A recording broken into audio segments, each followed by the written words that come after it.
A brief conversation with one of our bronze sponsors, Redeemer University in Ancaster, Ontario, and we have David Zietsma with us. David, welcome to the forum.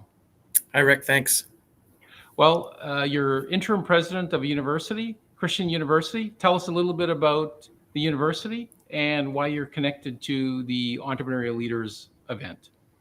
Yeah, thanks, Rick. It's a delight to be able to sponsor this forum this year. And at Redeemer, as a Christian university, our goal obviously is to educate university students, to prepare them academically and intellectually to make a difference in their communities and their workplaces. But most importantly, at Redeemer, we ground all learning and scholarship in a deeply integrated Christian worldview, a Christian framework for thinking about the world, whether that's technology, as James was talking about earlier in the forum, or whether it's other aspects of science or the arts or whatever that might be. And so that those students are really discipled through learning, so that Christ becomes the center of their lives, so that wherever they go to serve and work, they're bringing the hope and love of Jesus into those places, even as they're making a difference in terms of their professional work. They're also bringing the hope and light of Christ there. Great. Just one other question. Tell us how you connect with entrepreneurs in your support community. Why do they gravitate to Redeemer? Yeah, so I think one of the things we're trying to do is move forward in how we deliver university education, and we've been working on not only connecting our students through our business program and other programs and cooperative education into businesses. We've also been working closely with many entrepreneurs who say Christian university education is needed today in a world where faith is in decline, especially here in Canada. The love and hope of Jesus Christ is important, and people want to be able to prepare young people to share that through university learning. And secondarily, Rick, we're working on launching in the coming year a Center for Innovation and Entrepreneurship that will begin connecting our students and their learning meaningfully to real world environments where they can help solution problems and begin to think entrepreneurially and innovatively about their learning. Great. Well, we really appreciate your support, the support of Redeemer, which has been longstanding, so for a number of Mhm. years. So keep up the good work. Thanks, Yep. David. Thanks, Rick. Looking forward to seeing you in person sometime. Great. All right. We have another sponsor, Youth for Christ, Youth Unlimited. We'll now watch a short video introducing YFC.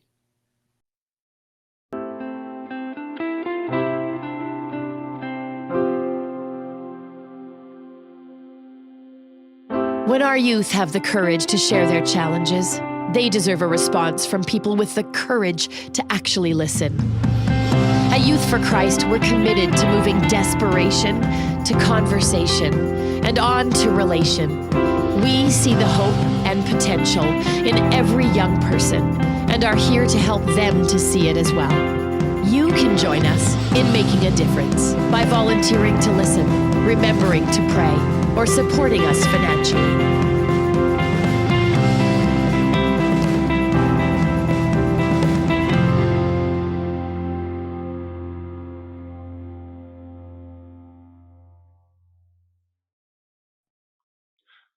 I'd like to now introduce our next session presenter, David George, co-founder and board advisor, Strategic Alliances, ACEDO, based in Toronto. David will be presenting for approximately 20 minutes, and then we'll have 5 minutes for Q&A at the end. David, welcome to the forum. We're looking forward to your presentation. Rick, thanks so much for having me. I appreciate it. Just going to get a quick introduction going here. So I'm dialing in from Mississauga, Ontario, and pretty pumped to go through 20 minutes worth of slides. I tried to keep my slide count to a minimum, but I must be honest, that didn't work. So I felt a little bit better that some of the other panelists had a bunch of slides. So forgive me in advance for going through some slides. So my role at ACEDO is partnerships and alliances, and I was one of the co-founders of a company that got merged into ACEDO, and I'm also a board member. So over the next couple of minutes, I'm just going to share a little bit about my adventure on starting a business, exiting a business, and trying to do it all over again. So I'm going to be a little bit different from the other panelists, and I'm going to start and end with a lyric from a Drake song. So from the Drake song called God's Plan, I've been me since Scarlet Road. The irony is, obviously, I can't plan this, but I really was born on Scarlet Road, and I lived in the most western part of York region. And it was a weird little neighborhood that was kind of lower to middle class. On one side, you've got the bougie golf course of Lambton, and then on the other side, you've got the public course of Scarlet Woods.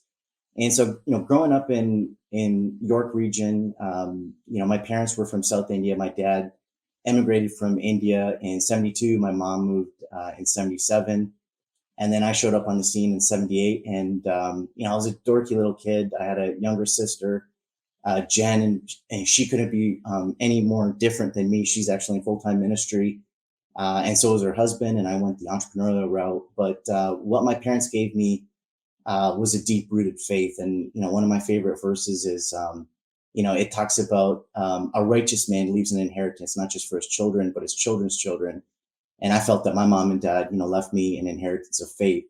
So, growing up, we lived in that area till I was about, I want to say 9 years old. And then we moved out to Mississauga. But, it was such a fun experience, growing up, just loving sports. My dad was a big audio guy, so we always had like the coolest 8 tracks and record players. And we didn't have a lot growing up, but for some reason he always had technology at the forefront. And I really thank God for my mom and dad, bringing that passion of tech into my life. And so, I'm going to do what all great software developers do. It's very rare that you write your own code. So I'm going to steal some content from one of my favorite Baptist speakers that I like listening to, Adrian Rogers. He's since passed away, but when I got the invitation from Rick and the team to think about how do I describe my journey, over, I don't know, 20 years of working and 13 years being an entrepreneur, I stumbled across a sermon that Pastor Adrian Rogers did called "How to Behave in a Cave." And I'll try not to read too much off the screen, but I did want to just say one thing. If you don't remember anything from my talk, hopefully you'll remember this saying that Pastor Adrian had. He said, "We need to learn how to be under those things that God has put over us so that we can be over those things that God has put under us." And as I was doing a little bit of research to put this talk together, I stumbled across another book called A Tale of Three Kings. Admittedly, I never read the book, but I was reading some of the reviews of the story of Saul passing the kingdom to David, and then David kind of getting overthrown for a little while by his son Absalom, and then back to David. But some of the quotes said, we should all have the heart of David. I love this line from the end of the book: "The throne is not mine, not to have, not to take, not to protect, and not to keep." And the next one, really resonates in my heart. It says, "This book reminds me of the fact that Saul is within my heart, the Absalom is found within my dreams, and the David found, I hope, within God's work in me." And so, most of you guys on the call are going to know the story of these three kings. But later on, if you guys get a chance, maybe you guys can do some digging and some reading in God's word. And 1 Samuel 13, 15, and 18 pretty much tell the story of these three kings. And what I found interesting about David is he was very different from the other two kings. They led from a heart of jealousy and rebellion, whereas David came from a position of humility. And I'm going to journey how I went through these three phases in my life, and I feel like I've started on one side and kind of coming full circle. I'm trying to get back to the heart of King David. And so I'm going to start on the right side here with young King Absalom. And, if you read God's word, it says that he hung around the gate and would infiltrate anyone that would go to his dad for advice or counsel. And he'd say, if I was in charge, this is what I would do. And then you see the lower picture where, there was a battle and, unfortunately he got stuck in a tree, and David gave instructions not to kill his son. And, people did it anyways, and he mourned. And I'm going to talk a little bit about, how Absalom was formed. And I blame 1993 for the Absalom in my life. It was the greatest year of my life. Like I said, I was into sports. I saw, Joe win the World Series with the Blue Jays. Jordan was at the height of his career. We all remember the slash from Gretzky on Gilmore. The first movie I ever went to with girls was The Pelican Brief. Sleepless in Seattle. I took a scene from that movie and I actually proposed to my wife on the Empire State Building. I still don't have a 911 994, 964 rather, but one day I hope to. And probably my favorite hip hop song of all time was 93 Till Infinity. And in those, informative years in high school, at this time I'd moved to Mississauga. I made some amazing friends in high school and university, and probably unlike, some of the other guys on the call, I really wasn't the sharpest tool in the shed. I really struggled with school. Ironically, I see that with, my older son too. He's very social, good-hearted, but, sometimes he can't grasp things. And I felt like I was the same way. And I really struggled in school. I started in electrical engineering at Ryerson. I had 2 false starts at the University of Ottawa, but, God, in all his mercy, ended up, having me participate in computer science for literally a third try at first year with a guy named Mano. And we became really, really good friends. And we ended up going into separate roles. I went into the public service as a Java developer. He went into the private sector. But long story short, we somehow ended up back in Toronto because both of our families were from there. And we worked at a consulting company. And he said, Dave, let's build a company together. And I said, are you crazy? I just got married. I'm broke. I just got a mortgage. You're nuts. And the 8-year rise of our organization actually started and ended with the Obama administration. I remember I went through some difficult times in 2008. I had some personal catastrophes happen. And my pastor at the time, Pastor Doug Rind at Portico Community Church, said, hey, I want to walk with you, but my Bible study group is really boring. There's a bunch of old guys in it. Why don't you go with our associate pastor, Pastor Jeff? And he gave me a series of books to read and, really helped me, put my life back together. And they just loved on me, didn't judge my journey. And that year in October, I started a company with Mano, and we grew it from 2 guys in a basement. And the next couple of slides will sort of summarize what we did. But the long and short of it is we started in enterprise consulting. We started doing like ASP.NET development, SharePoint development. We built some front end websites for, pretty big companies like McCain.ca, Transamerica.ca, some websites for CIBC internally on the SharePoint side. And we just built an amazing culture. And I had so much fun. And the ongoing joke in the industry was Mano was the Digi and I was the Flair. And he was really Jordan and I was Pippin. And I thought we just made a great team, and we surrounded ourselves with amazing humans that helped us kind of build this vision. And along the way, we had a customer that was CBC at the time, and Microsoft was coming out with this new platform called Xbox, and Xbox was going to change and revolutionize the way that people consumed media content in the living room. And all of a sudden, we started networking with these big original equipment manufacturers like the Apples of the world, the Rokus, the Amazon Fire TVs. And we just found that the enterprise side of our business was, while it was profitable, it wasn't fun. It wasn't as exciting as, working with music companies, sports companies, TV and movie companies. And so, this slide pretty much summarizes, you see an overlap of these huge cloud companies also manufacturing hardware devices. And then ironically, years later, after the whole, blockbuster change of how we consume content to now over the top video, these same cloud companies would start buying content and creating studios. And so I'm just going to focus in on sports just for a second. And you see the sheer volume of revenue in the billions that's transacted between rights holders and the distribution endpoints. And all these customers that you see here at the broadcaster level, I mean, these are our customers, the CBSs, the Turner Sports, the Rogers, Sportsnets of the world, the Bell TSNs of the world, NBC Sports. And the money that was thrown around was, astronomical. And so along the way, I felt like, God really, started blessing our business, and he really helped us go from an enterprise company to a media and tech company. And to make a long story short, we just pivoted. We went from two guys in a basement to, this slide I created for an MBA program that we did a year before we exited our business. But we grew at the time of exit. We were about 130 people, and we had a goal to try to hit 15 million by the end of 2016. Our fiscal at the time ended on Halloween, and guys, we did it. Now, how do we do it? We looked at, total addressable market, serviceable addressable market, serviceable obtainable market. By my judgment, we probably only had, 2 or 3% of the obtainable market, but it was a strategic 2 or 3% because we had North America covered.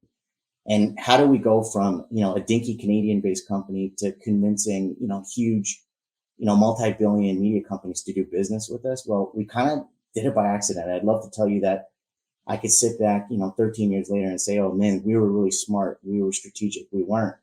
It was just, the Lord's hand in our journey. So we landed, the CBCs, which then made it easy to go to, PBS in the US. We landed a brand named Astro, which is now part of the Bell family, but they had, a small little content right to a company called Disney. And then we were able to go to, the Disney in Burbank, California and say, hey, we did the Disney Plus product, or the Disney Kids product in Canada, we can help you. And they bought it. Shaw and Rogers split the rights for HBO in Canada. So we were able to convince, the HBO down south and the Stars and the Showtimes of the world. So it was really, I would love to say it was a calculated endeavor, but, in the book of Zechariah, the Bible says that, God does not despise the day of small deeds. And that's really what happened. So along the way, we were like, hey, we really need to get our story straight. We got to create a mission and vision plan. We need to, structure our company in a way that builds profitability. And so we knew that at some point we were going to have to build an exit strategy. And we knew the multiples on a consulting services business. Sure, we could bootstrap the business from day one, but if we want to see the return on investment and the multiples, we really have to build a software as a service. And that's what we did. We created a product called Vidya. It started to gain traction. We started landing a couple of customers, but we first started with professional services. So, unbeknownst to us, we landed brands like CNN, Discovery Go, Charter Spectrum, which is now the third largest cable operator in the United States, Stars Entertainment. And then we started, rolling out our video platform with brands like ABC Disney, the CW Network, the Television Academy. And man, we just started flying. And, we looked at some leadership books like Start With Why by Simon Sinek. I'm not going to read all this stuff, but we started defining that. And then all of a sudden we started a marketing play, and that just blew up. We built a partnership with Verizon called the 72-Hour Challenge. But then we started getting so busy and we couldn't do all these, free 72-hour challenges. We had to be prescriptive and start assessing the opportunity.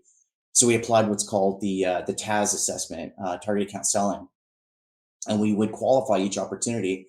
And long story short, I'm going to fly through the slides here because time's ticking. But we had a 15 million revenue target at hand, and we did it. And we did it on the back of amazing men and women. And John Maxwell says, follow me, I'm right behind you. And the irony of this slide, I find it kind of hilarious. At the time of merger, Mano was the Jordan and I was the Pippen. And when we merged, the people actually swapped. Mano pretty much only managed marketing and product, and then I had to manage everybody else because I became the P&L holder, of which I really didn't know anything about. It wasn't my cup of tea. It wasn't my jam. I was more of a sales and marketing kind of guy. But the Lord kind of helps you figure it out as you go along. So let's talk about the acquisition. I'm going to try to do this as fast as possible. Who would have told you that a church and a book, a couple of churches and a couple of books would lead to the acquisition? In a roundabout way, we hired an investment banker because people along the way were telling us, hey, you need to build an exit strategy. And we're like, what's an exit strategy? How does that work? We just built the company for fun. And along the way, because it was so fun and we weren't so strict on margin and profit, everyone was just having fun. Everyone bought into the vision. And long story short, SEB, which is one of the, probably the top 20 banks in Europe, had a $4 billion private equity fund. They hired a very strategic media enterprise leader who happens to now be the CEO of Prison Fellowship Ministry. And he had done a bunch of deals with an investment banker that we had hired from Page Mill Partners, which later on ended up becoming Duff and Phelps. And the only question that I remember from that first meeting, because they were like, hey, we're going to buy Excedo, but we don't have North American market share. Do you want to get acquired? And I'm like, I don't know. I gotta talk to my business partner. And he goes, okay, tell me about yourself. And so I told him about my kids. And I said, I got two sons, Micaiah and Josiah. He asked me, are you Christian? I said, yeah. I said, why? And he said, those are Bible names. And I said, yeah. And then, he's like, where do you go to church? I said, I go to Portico. And long story short, he just basically said, Dave, like, this is incredible. Like, that I'm a believer too. I'm on the board at this church named Mosaic. I said, you kidding me? Like, when I first started the business, I read this book by Erwin McManus called Soul Craving, because that's what, that's one of the books my associate pastor handed to us. And so long story short, this is where, the rebellion side of me comes in. You're popping champagne, you move to a new neighborhood. The neighborhood wants to feature you because you've exited a company. You're speaking at industry events. Your alumni ignores that your GPA is pretty much a failing GPA. Puts your picture up on the wall forever. You make the Hall of Fame or whatever, and all of a sudden I think I'm something bigger than I'm not, and I felt like the King Saul in me started popping up. And with 2.5 minutes left, I'm going to blaze through this. Man, I was in a position where I got busier than I expected, managing a P&L of a global company. The story seemed the same, but the travel was daunting. It was a high level of stress. And probably by year 3, we through a lot of start stops in the business, our company just kept growing and growing. And at some point, we got to a stage where I felt like I wasn't the ideal team player. And I think I knew it. Our leadership team knew it. And they pretty much handed the reins to some younger, faster, smarter guys than me, even people that I've brought up along the way. And that's what they say every leader should be. Every leader should be proud then when the younger people or the people you've mentored jump you and leapfrog you. And I can honestly say that was hard a hard pill to swallow for me. And so anyways, I started moving into more of a partnerships angle. I probably overdid it with the slides here with 2 minutes left, but long story short, I started working on mergers and acquisitions. This slide basically summarizes where we fit in the ecosystem.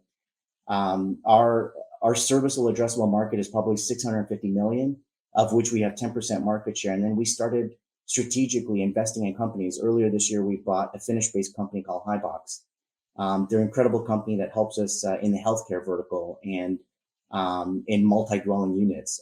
We invested a minority stake in a company called Jump, which is an AI and data analytics company. And we really tried to push the envelope beyond what we normally do, which is just building apps. And with 45 seconds left, my goodness, I'm gonna get right to the end here. So what do we do best? We build front-end development apps, and we know exactly who our competitors are. And at the end of the day, guys, our job is to build value. And we started, launching into areas that were net new for us, fitness being one of them, healthcare being another one. COVID sucks. We all know that, but we went from in-person management meetings to online, and that's just the reality. And the focus is still the same. In a SaaS-based company, we're trying to hit the rule of 40. Profit and growth rate and margin has to be over 40, and that's our objective. And my last slide, I'd be remiss if I didn't end with this, is I had some leaders that really supported and helped me, and basically got me to a position where I could hold myself accountable and build not just from a corporate business development perspective, but also did a missions trip. I started pouring into the community with a group called Leader Impact, and I'm just grateful. And so long story short, guys, we just started investing into our neighborhood. And I'll end with this maybe. I never thought like a Hall of Fame sports athlete that I looked up to and a guy that I met on the missions field could help me convince my business partners, my high school buddies, that there is a God that loves them. And it's beyond just, the money that you make or the power, the prominence that you have. It's really funny that these faces, I hope and pray some of these guys will come to the Lord. So, I've really found my sweet spot. And I said I'd end with a a Drake line. I said, from one of his songs, he says, "Started from the bottom, and now my whole team's here." And this is a picture where my mom grew up in South India. It's like, a podunk little city called Kolamangalam. We used to use the restroom here. We used to take baths in this river when I visited, in the early '80s. And this last email is from one of my first employees. She literally just left the organization last week. She took an amazing job at Facebook. I blurred out the names, but she wrote a sweet email that literally brought me to tears. And so I ask you guys, everybody that's on the call, if you're in ministry, if you're in business, you have to ask yourself personally, professionally, spiritually, what's your impact? And I forgot, like sometimes you forget what you've achieved. But at the end of the day, it's an email like this that will remind you in those desert days where you're just grinding and you're trying to figure out, what's next. Am I impactful? And you get an email like this. So I'm sorry that I had to rush through it. But thank you so much for your time. Well, no, that's great. And so, of course, people can get access to the PowerPoint presentation, listen to the session again. There's a lot of meat in there. So, David, that's a phenomenal story. And of course, as with many people and entrepreneurs, it didn't go in a straight line. So No. maybe just summarize for people who are maybe earlier on in their careers or maybe thinking of a career change, like how do you view your sense of calling? And how did your calling work itself out through these, zigs and zags of your business career? Yeah, it's interesting. With the group that I joined, the group was led by a guy named Greg Hinselman. He helped us define a kingdom vision statement. And my kingdom vision statement is to use sports and technology to advance the kingdom of God. Now, the truth is, I love sports, I love media, and I'm a tech geek. I'm a developer. So you kind of can't fake who you are, what your giftings are. But I also stuck out like a sore thumb in engineering and computer science. I was such a social person. I kind of didn't look like anyone else in my faculty, and that's okay.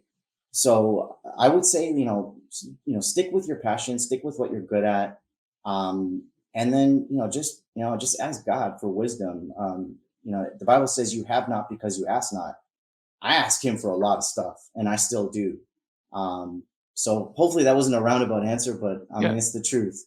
Yeah, no, that's great. And then also just tied into that, we often talk about the call to the marketplace. So maybe just give people a glimpse as to you as a Christian. Presumably, you find yourself in many situations or contexts where there's not a lot of Christian input or impact. So maybe just talk about the opportunities you had as a Yeah. Christian marketplace leader and how probably other people or that you're reaching into corners that probably aren't reached into very often. I'm glad you asked me that question. You'd be surprised how many Christians are out there in the business world and media. Let me just give you some examples. My stakeholder at Hisense Television, one of the largest Chinese TV manufacturers, he's a man of God. There's some friends of mine on the Google Cloud team. They're, men and women of God. I think one of the easiest questions to answer in a social setting, either on a sales call or a business meeting, everyone's going to be like, "Hey, Rick, how was your weekend?"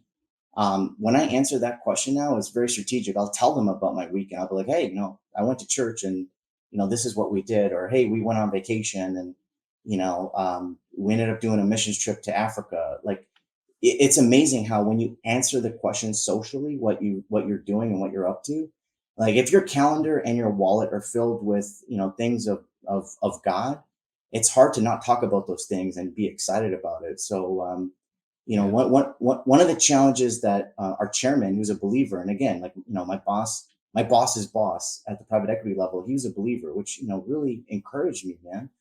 And he said, "Dave, 3 years into acquisition," he's like, "Are you running a Bible study at work?" And I'm like, "No, like, are you crazy?" He's like, "No, I'm not crazy. Do it." Like, and I felt like at year 3, we really started to take off. We have a little Slack channel and we call it group devotions. I have to kind of ask the IT guys for permission to do it, but I have a few guys in it and it's awesome. Week over Great. week we meet. Great. Well, hey, we're short for time, but I want to squeeze in this one question.